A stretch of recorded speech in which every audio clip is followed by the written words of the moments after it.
Welcome to my channel tonight.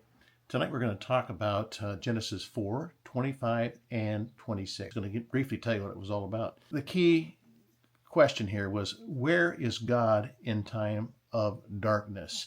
Well, we've all asked that question. We've gone through a lot of things in our lives, and amid sin and brokenness and sadness in our lives and so forth, but where's God in that darkness? Where is he?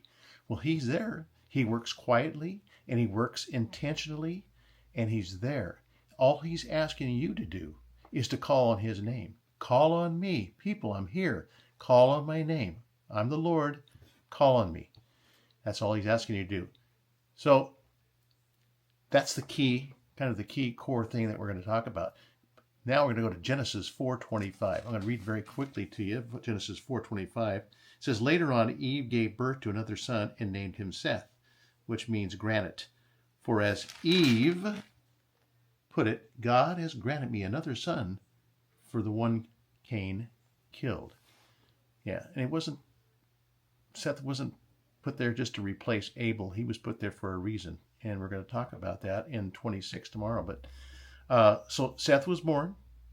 He's, again, not an emotional thing to replace Abel, but he was a continuation of what God had planned in Genesis 3:15. Let me read 3:15 to you.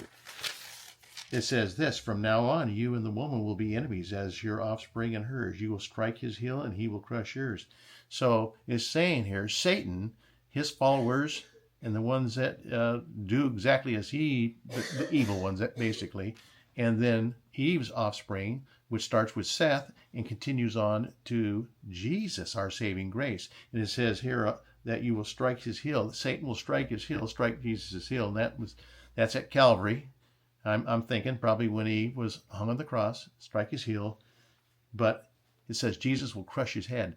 I'm thinking that'll be in Revelation again, where he's thrown in the fiery hell. So we'll talk about Genesis 4:26 tomorrow night. Thanks for being on my channel.